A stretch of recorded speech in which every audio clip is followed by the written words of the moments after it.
2025년 3월 4일 밤 필리핀 남부의 부키논 산악지대 공중지원 임무 중이던 한국산 FA-50 PH 전투기 한 대가 교신이 두절되었다. 구조대가 칼란산 인근에 도착했을 때 남은 것은 불타버린 잔해와 조종사 2명의 유해뿐이었다. 필리핀 공군은 즉각 모든 FA-50 기체의 비행을 중단시키며 원인 조사에 착수했지만 그 결과는 더욱 뼈아팠다. 악천후, 통신 두절, 야간 임무의 복합 요인이 겹쳐 일어난 사고라는 분석이 나왔고, 이는 필리핀 공군이 처한 현실적 한계를 드러내는 상징적인 사건으로 기록되었다. 이 사고 이후 필리핀 사회는 충격에 빠졌다. 공군 전력이 사실상 FA-50 한 기종에 의존하고 있었기 때문이다. 노후화된 전투기, 부족한 예산, 불완전한 정비체계가 모두 한순간에 폭로되었다. 필리핀 국방부는 곧바로 대체 전투기 도입 논의에 착수했고 그 중심에는 뜻밖에도 대한민국이 있었다. 같은 해에 열린 ADX 2025 서울 상공을 가르며 등장한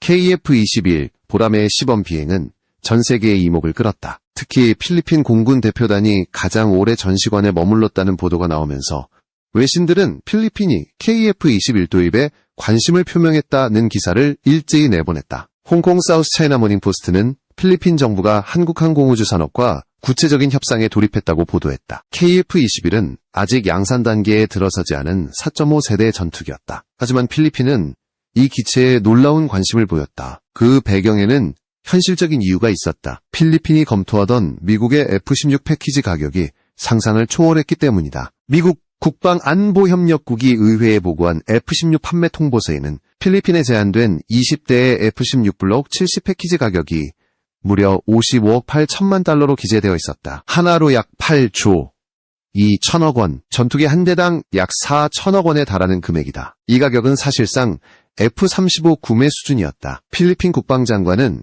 이 예산으로는 도입이 어렵다며 공개적으로 난색을 표했다. 문제는 단순히 가격이 아니었다. F-16 생산 라인은 이미 여러 나라의 주문으로 포화 상태였다. 설령 지금 계약을 체결한다 해도 실제 인도까지 최소 7년 이상 기다려야 한다는 분석이 나왔다. 남중국해의 긴장이 고조되는 상황에서 필리핀에게 그런 시간은 사치였다. 워싱턴의 제안은 결국 부담이자 딜레마로 남았다. 이 공백을 파고든 존재가 바로 대한민국의 KF-21이었다. 필리핀은 이미 한국산 FA-50을 12대 보유하고 있었고 추가 12대의 계약도 진행 중이었다. 한국산 플랫폼에 대한 신뢰는 이미 쌓여 있었다. FA-50은 단순한 훈련기가 아닌 실제 대테러 및 남중국해 작전에서 검증된 전투기로 자리 잡았다. 필리핀 공군 내부 보고서에서도 한국산 항공기에 대한 신뢰는 반복적으로 언급되었다. 그래서 상위급 전투기를 선택해야 하는 시점이 오자 자연스럽게 KF-21이 거론되었다. 훈련, 정비, 부품 인프라가 이미 한국산 체계로 맞춰져 있기 때문에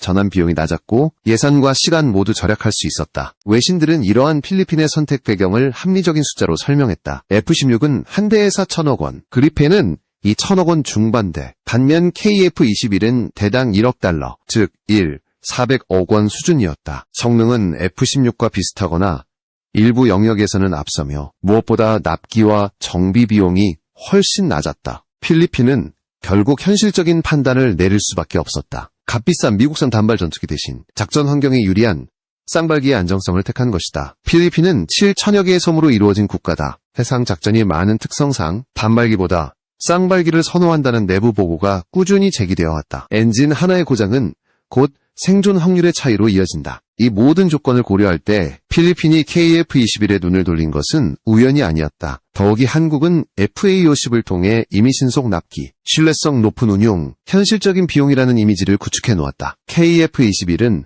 필리핀에게 단순한 전투기가 아니라 국가 전략을 바꾸는 선택이었다. 그 시작은 한 대의 FA-50 사고였지만 결과는 한국과 필리핀의 군사협력이 새로운 단계로 올라서는 계기가 되었다. 필리핀의 전투기 전력 공백을 메우는 해법으로 등장한 KF-21. 이제 이 선택이 필리핀의 안보를 어떻게 바꿔놓을지 전 세계가 주목하고 있다. 미국의 F-16 패키지가 공개되자 필리핀 내부는 즉각 술렁였다. 단순한 가격 논란을 넘어 미국이 동맹국을 상대로 과도한 이윤을 취하고 있다는 비판이 터져나왔다. 필리핀 의회 일부 의원들은 F-16 한 대 값이 거의 F-35 수준이다. 미국은 우리를 동등한 파트너로 보지 않는다. 고 직격탄을 날렸다. 필리핀 국방장관도 워싱턴 방문 중 기자들에게 이 조건으로는 협상이 불가능하다며 공식적으로 불만을 표출했다. 이 사건은 단순한 무기 도입 논란을 넘어 필리핀 외교 정책의 전환점을 만들었다. 오랫동안 미국산 장비에 의존해온 방산 구조가 처음으로 흔들리기 시작한 것이다. 필리핀 정부가 미국의 제안을 재검토하는 동안 대안으로 떠오른 것이 바로 한국이었다. 필리핀 공군은 이미 FA-50을 통해 한국 항공기술과 정비체계를 경험했다. 실제로 FA-50은 단순히 훈련기로 분류되지만 필리핀에서는 실전용 다목적 전투기로 활용되고 있었다. 남중국해 순찰, 무장 반군 진압, 국경선 방어 등 다양한 작전에서 FA-50이 핵심 전력으로 투입됐다. 이런 실전 경험이 필리핀에게 한국산 전투기 도입의 신뢰를 심어준 셈이다. 이때 등장한 KF-21은 필리핀에게 완벽한 타이밍이었다. 미국의 F-16은 가격이 부담스럽고 스웨덴의 그리펜은 생산 속도가 느리며 단발기라는 점에서 작전 환경에 부적합했다. 반면 KF-21은 쌍발기 구조, F-16보다 저렴한 가격, 그리고 이미 구축된 인프라 덕분에 도입 즉시 실전 배치가 가능했다. 특히 필리핀 공군이 주목한 부분은 KF-21의 납기 일정이었다. 한국항공우주산업은 블록 2형 양산 시점인 2028년부터 수출형 기체를 공급할 수 있다고 밝혔다. 필리핀은 이 일정을 현실적인 선택으로 판단했다. 남중국해에서 중국과의 긴장이 고조되는 가운데 7년을 기다려야 하는 미국산보다 2에서 3년 내 납기가 가능한 한국산이 훨씬 합리적이었다. 외신들도 이 흐름을 세밀하게 분석했다. 홍콩 사우스차이나 모닝포스트는 필리핀은 워싱턴의 비현실적 제안을 거부하고 서울과의 협상에 속도를 내고 있다고 전했고, 영국의 제인스 디펜스는 KF-21은 가격, 납기, 운용 비용 측면에서 필리핀 공군이 요구하는 조건에 부합한다고 평가했다. 이 같은 외신 보도가 이어지면서 필리핀 내부 여론도 바뀌기 시작했다. 필리핀 언론들은 KF-21을 현대적이며 현실적인 선택이라고 칭하며 한국의 방산 기술력에 주목했다. 필리핀 군사평론가 리처드 헤이스는 현지 방송 인터뷰에서 FA-50을 통해 이미 검증된 한국의 항공기 생산력과 유지체계는 동남아시아 어떤 나라보다 효율적이다. KF-21은 단순한 차세대 전투기가 아니라 필리핀 공군의 생존 전력이라고 강조했다. 미국이 제시한 F-16 패키지는 기술력이 아니라 정치적 상징이었다. 반면 한국의 KF-21 은실질적 전투력 향상을 목표로 설계된 전투기였다. 이 차이가 필리핀의 선택을 바꿨다. KF-21은 단순히 성능만 뛰어난 것이 아니었다. 이미 한국 정부는 필리핀과의 협력을 염두에 두고 금융지원, 정비교육, 기술 이전 패키지를 준비 중이었다. 미국식 판매 모델이 기체만 파는 구조라면 한국식 방산 모델은 함께 성장하는 체계였다. 이런 차별점이 필리핀의 마음을 움직였다. 특히 필리핀 국방부는 FA-50 도입 당시 한국이 보여준 신속 대응력을 높이 평가했다. 정비 부품 공급이 끊긴 적이 단 한 번도 없었고 조종사 교육 역시 예정된 일정보다 3개월 빨리 완료됐다. 이제 필리핀에게 KF-21은 단순한 전투기 후보가 아니라 국가 방위체계의 중심으로 떠올랐다. 전투기 18대 도입이 단순한 구매가 아닌 안보 전략의 전환이 된 이유가 여기에 있다. KF-21의 등장은 단순히 하늘의 문제를 해결하는 것이 아니라 필리핀의 자존심을 되찾는 과정이었다. 미국의 가격 폭탄과 느린 납기에 답답함을 느끼던 필리핀은 한국의 현실적 제안에서 자주 국방의 가능성을 보았다. 이제 세계는 묻기 시작했다. 필리핀이 KF-21의 첫 수출국이 되는 날, 동남아의 군사 균형은 어떻게 바뀔 것인가? KF-21을 둘러싼 필리핀의 움직임은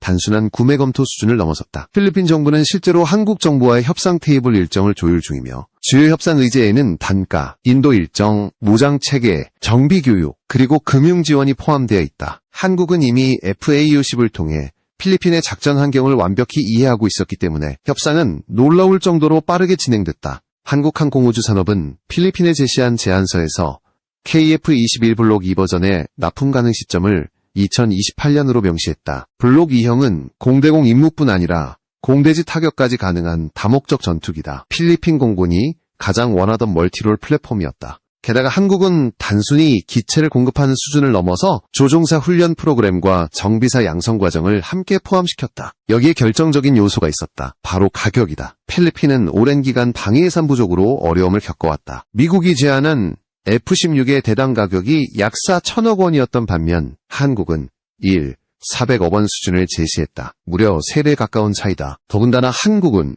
수출금융 패키지를 제공하여 구매 예산의 일부를 처리 대출로 전환할 수 있도록 했다. 필리핀 입장에서는 부담이 획기적으로 줄어드는 구조였다. 여기서 주목할 점은 납기 속도였다. 한국은 이미 FA-50 생산 라인을 기반으로 KF-21 양산 체계를 구축 중이다. KAI는 연간 32대 이상의 생산 능력을 확보했고 KF-21 생산 라인을 확장해 이를 40대 이상으로 끌어올릴 계획을 세웠다. 반면 미국의 F-16 생산 라인은 이미 포화 상태였다. 미국 사우스캐롤라이나 공장에서 연간 생산 가능한 수량은 20대 남짓, 게다가 100대 이상의 주문이 밀려 있었다. 이 차이는 단순한 숫자가 아니었다. 필리핀의 안보 상황에서 시간은 곧 생존이었다. 남중국해의 긴장이 고조되고 중국의 젠10, 젠11, 젠16이 실전에 투입되는 상황에서 7년을 기다릴 여유는 없었다. 바로 이 시점에서 한국의 신속한 납기 체계가 전략적 가치를 가졌다. 무장 통합 능력도 KF-21의 강점으로 꼽혔다. 한국은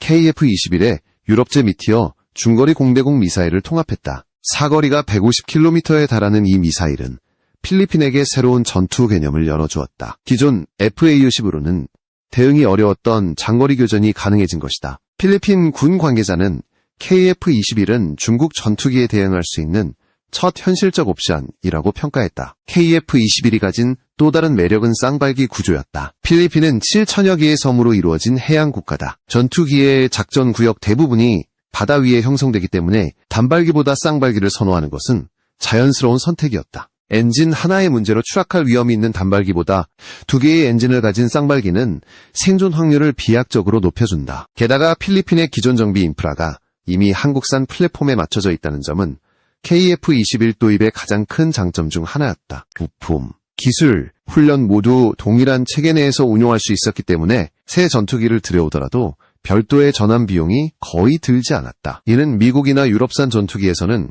기대하기 어려운 효율성이었다. 외신들은 이러한 구조적 이점을 분석하며 KF-21은 단순히 새로운 전투기가 아니라 동남아시아 국가들이 미국 의존을 줄일 수 있는 대안 모델이라고 평가했다. 실제로 유럽의 군사 전문 매체 디펜스 리포트는 한국의 KF-21은 신흥국에게 현실적인 자주방위 솔루션을 제공한다. 이는 F-16이나 그리펜이 줄 수 없는 영역이라고 강조했다. 필리핀은 이제 KF-21을 단순히 싸고 좋은 비행기로 보지 않는다. 그것은 새로운 전략, 새로운 동맹, 새로운 자주국방의 상징이 되었다. 남중국해를 둘러싼 패권, 경쟁 속에서 필리핀이 선택한 KF-21은 단지 군사장비의 교체가 아니라 외교적 메시지이기도 했다. 워싱턴의 비싼 가격표 대신 서울의 현실적인 협력을 택한 필리핀. 그 선택은 조용하지만 분명한 외침이었다. 우리는 더 이상 값비싼 동맹의 소비자가 아니다. 이제 우리는 실질적인 파트너를 찾았다. 필리핀 정부가 KF-21에 본격적으로 관심을 가지기 시작하자 미국과 유럽의 방산업계는 긴장했다. 그들은 필리핀의 선택이 단순한 전투기 구매를 넘어 동남아시아 방산 질서를 바꿀 수 있다는 사실을 잘 알고 있었다. 실제로 여러 외신은 필리핀이 한국산 전투기를 도입하면 미국의 F-16 독점 체제가 깨질 것이라고 분석했다. 한국의 전략은 단순했다. 압도적인 가성비와 신속한 공급, 그리고 이미 구축된 신뢰. 한국항공우주산업은 필리핀과의 협상 과정에서 우리의 강점은 현실적인 제안이라고 강조했다. KF-21의 블록 2버전은 공대공, 공대지, 전자전 기능을 모두 수행할 수 있으며 그 성능은 4.5세대와 5세대 사이에 위치한다. 필리핀이 F-16을 선택할 경우 높은 도입비와 더불어 정비 비용이 큰 부담이 된다. F-16은 엔진 교체와 부품 수급 주기가 짧고 부품 단가 자체가 높다. 반면 KF-21은 한국의 기술 표준화 시스템을 기반으로 만들어졌기 때문에 유지비가 약 30% 이상 절감된다. 여기에 FA-50에서 사용하던 장비와 부품이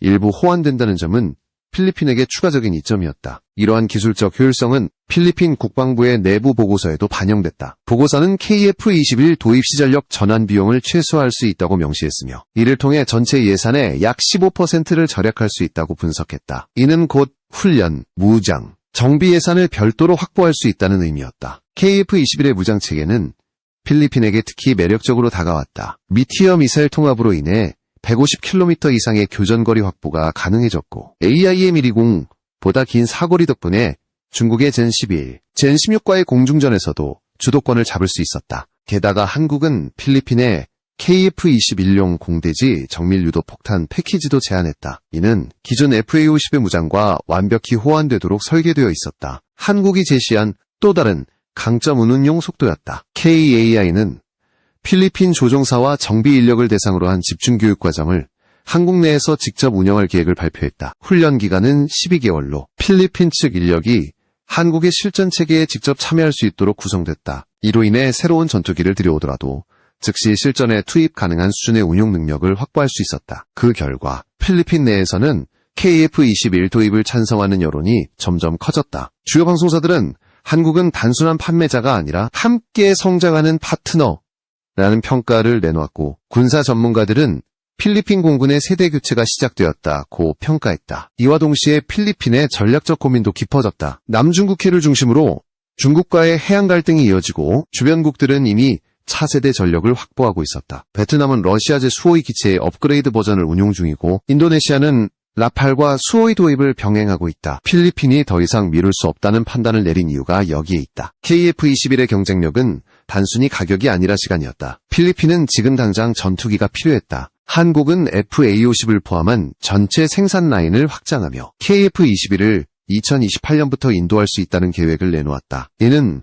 F-16의 최소 7년 대기기간과 비교할 때 엄청난 차이였다. 더 중요한 것은 정치적 독립성이다. 필리핀은 미국산 무기를 도입할 때마다 승인 절차와 정치적 조건에 묶여 있었다. 그러나 한국과의 협력은 훨씬 유연했다. 한국은 군사적 통제를 전제하지 않았고, 오히려 기술 협력과 공동훈련 프로그램을 강조했다. 이는 필리핀 정부에게 자주국방을 실현할 수 있는 실질적인 기회였다. 필리핀의 언론은 이 상황을 방산 외교의 재편이라고 표현했다. KF-21은 단순한 전투기가 아니라 외교적 상징이 되었다. 필리핀이 한국의 제안을 선택하는 순간, 그것은 미국 중심의 무기 체계에서 벗어나 새로운 협력 모델을 구축하는 선언이 된다. KF-21은 이제 필리핀에게 한 가지 분명한 메시지를 던지고 있다. 강대국의 그림자에 머물지 말고 스스로의 하늘을 지켜라. 이 문장은 필리핀 언론의 사설 제목으로 등장하며 필리핀 공군의 새로운 비전을 대표하는 문구가 되었다. KF-21 협상이 본격화되자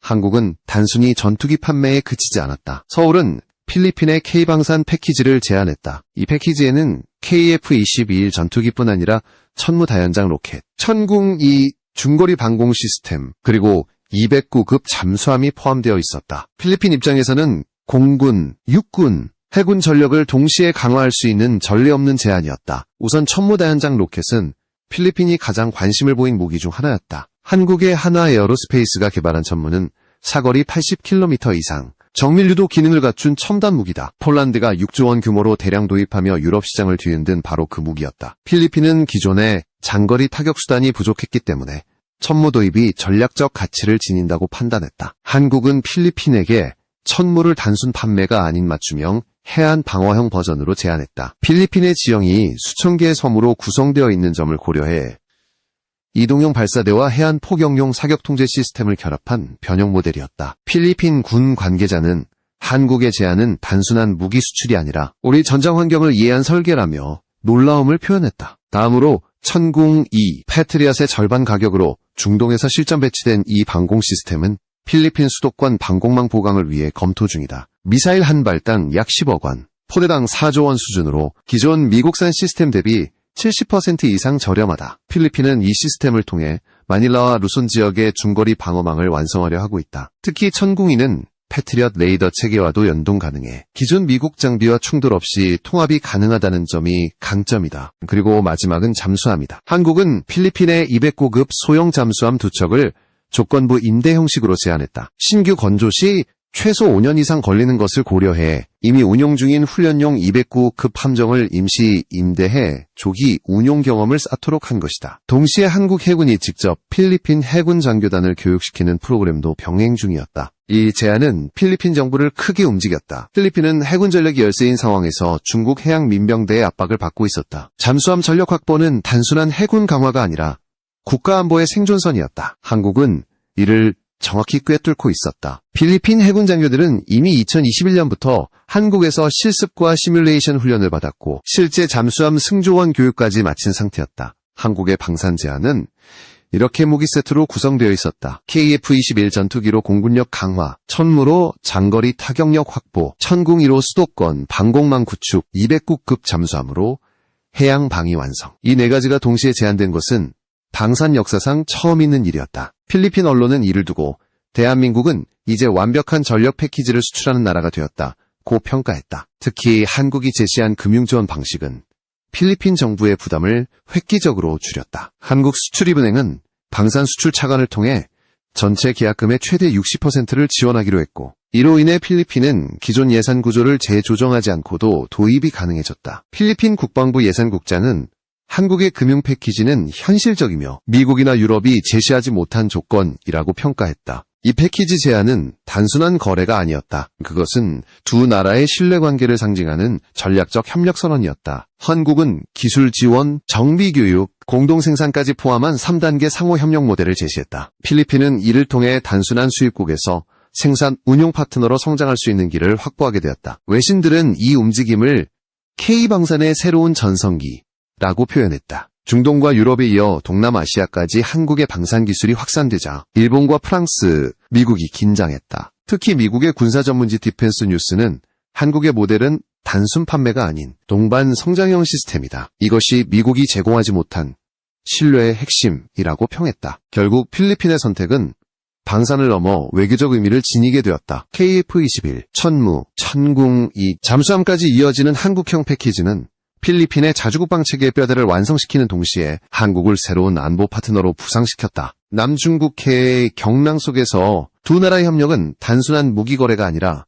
전략적 동맹의 서막이 되었다. 필리핀과 한국의 협력이 본격화되자 국제 방산 시장은 새로운 흐름을 감지했다. 이번 거래는 단순한 무기 수출이 아니라 아시아 안보 질서를 재편하는 전환점으로 평가받았다. 특히 남중국해를 둘러싼 군사균형 속에서 한국의 KF-21과 K방산 패키지는 동남아 국가들에게 현실적인 대안으로 떠올랐다. 필리핀의 선택은 미국과 중국 사이에서 균형을 잡으려는 전략의 결과였다. 미국산 F-16 패키지는 과도한 비용과 긴 납기로 신뢰를 잃었고, 중국산 무기는 정치적 리스크가 너무 컸다. 그 사이에서 한국은 합리적이고 신뢰할 수 있는 제3의 선택지로 자리 잡았다. KF-21 도입 논의가 가시화되자 베트남, 말레이시아, 태국 등 주변국들도 즉각 반응을 보였다. 한국산 무기를 공식 검토 대상으로 올려놓은 것이다. 이 흐름은 한국의 방산 외교가 새로운 국면에 접어들었음을 의미한다. 과거 한국은 미국이나 유럽의 기술을 수입하던 나라였다. 그러나 이제는 독자 기술로 만든 전투기, 미사일, 잠수함을 동남아시아와 중동에 수출하는 국가가 되었다. 세계 언론은 이를 두고 한국이 방산의 소비국에서 공급국으로 완벽히 변신했다고 평가했다. 무엇보다 주목할 점은 속도와 신뢰였다. 한국은 빠른 납기, 정직한 가격, 실전 중심의 기술 지원을 무기로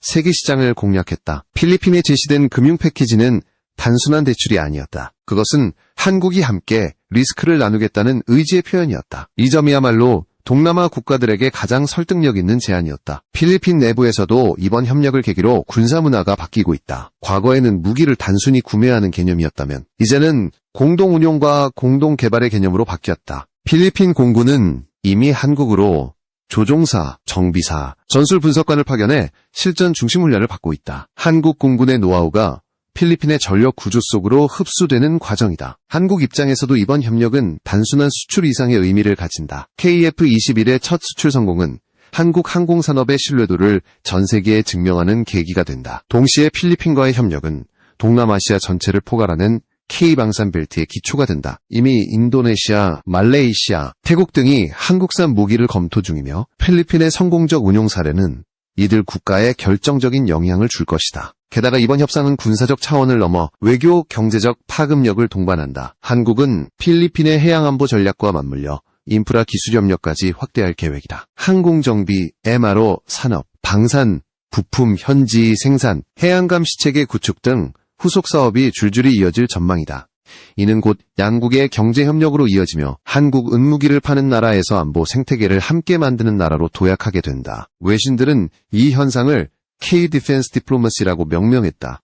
이는 단순히 국방물자의 교환이 아닌 상호 신뢰와 기술 공유를 기반으로 한 새로운 형태의 동맹이다. 미국식 무기 외교가 정치적 조건을 전제로 한다면 한국식 모델은 실질적 상호이익을 기반으로 한다는 점에서 본질적으로 다르다. 필리핀의 마르코스 대통령은 최근 연설에서 우리는 한국과 함께 평화로운 하늘을 만들고 있다고 말했다. 이 발언은 상징적이었다. KF-21 도입은 단지 군사장비의 현대화가 아니라 필리핀이 독자적 안보 노선을 걷겠다는 선언이었다. 한국은 그 길에서 신뢰할 수 있는 파트너로 자리 잡았다. 결국 이번 협력은 남중국해를 넘어 인도태평양 전체의 안보 구도를 흔드는 새로운 변수로 떠올랐다. 한국은 미국과 중국의 틈새에서 동남아시아 국가들이 자립할 수 있는 현실적 해법을 제시했고 그 결과불치망모로 불리는 한반도의 기술력은 이제 바다 건너 필리핀의 하늘 위로 뻗어나가고 있다. 이제 KF-21은 단순한 전투기가 아니다. 그것은 한 나라의 기술력, 신뢰, 그리고